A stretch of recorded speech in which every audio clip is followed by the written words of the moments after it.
Madame, Monsieur, bonjour. Merci de suivre la télé au service du développement de la région.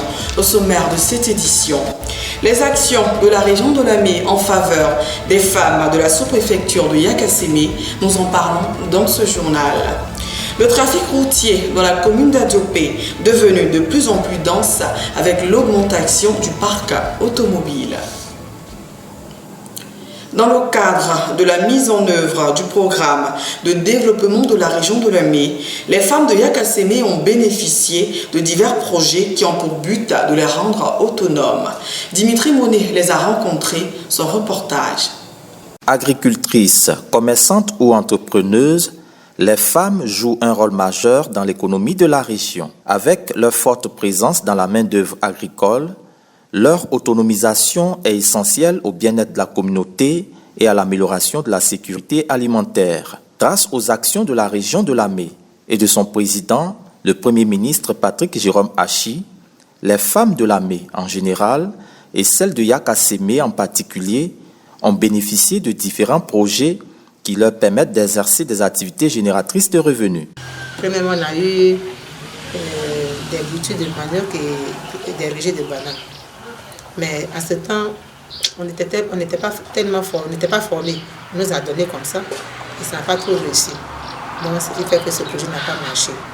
Mais le deuxième projet, c'était, on nous a conçu une ferme. Une ferme qui avait 700 poules. Mais malgré qu'on n'a pas été formés, mais on a fait de notre mieux. De 7 500 000, on a pu éponger. On nous a reconduit la deuxième année. En moins de 5 mois, on a eu 6 100 000. Et cette année, on est passé, on a agrandi notre ferme, on a pu avoir 1400 poules que nous gérons actuellement. Ce qui fait que actuellement les femmes sont autonomes. Elles savent comment faire l'élevage. On a fait des formations en lait. Elles savent comment faire l'élevage et nous sommes autonomes. Je pense que dans l'avenir, une femme peut se lever si elle a des moyens, elle peut faire sa ferme et puis subvenir à ses besoins. Cette année, on a un projet qu'on appelle Agro-Cantine.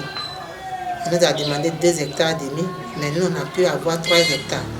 Si ce projet, on avait ça avant, je pense qu'une femme, ce n'est pas malheureuse.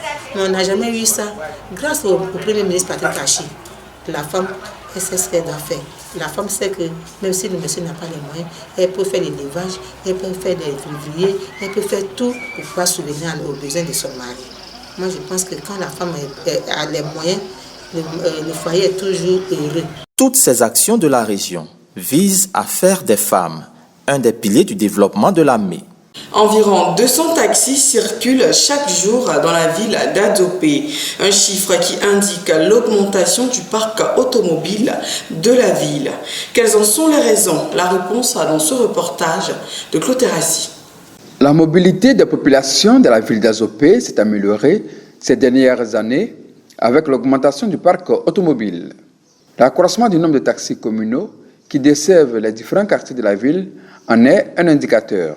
Des explications avec M. Prince Diomandé, responsable du syndicat des taxis d'Adiopé. Quand la population est dense, nous aussi, parce que notre mission, nous cherchons de l'argent, mais nous rendons service à la population. On a le souci pour que les gens puissent se déplacer partout sans difficulté. Voilà. Donc c'est pour cela qu'on fait tout pour mettre des moyens à leur disposition pour qu'ils puissent se déplacer sans problème. Le bitumage des routes en est une des raisons qui pourrait justifier l'accroissement du parc automobile de la ville d'Adiopé. Ce sont environ 200 taxis qui circulent chaque jour dans les quartiers de la ville d'Adiopé pour le bonheur des populations. C'est pour réguler le trafic routier qui devient de plus en plus dense que le président des régions, le Premier ministre Patrick Jérôme Hachi, a fait installer des feux tricolores à certains carrefours de la ville. C'est le lieu de lancer un appel à la prudence et au respect des rendez-vous de la visite technique pour réduire le nombre d'accidents sur nos routes. Les préparatifs de la cérémonie d'hommage au chef de l'État, son Excellence, M. Alassane Ouattara, prévue pour le 29 mai au stade qui porte son nom, vont bon train. Les réunions du comité d'organisation présidé par le ministre Assis Jean-Luc, de commission et de sous-commission déjà entamées se poursuivent. La rencontre d'hier, essentiellement consacrée au bilan des actions des commissions, est la preuve que les cadres de la région de Lamé, unis derrière un seul homme, le Premier ministre Patrick Jérôme Hachi, feront en sorte que cette cérémonie d'hommage au président de la République soit une réussite.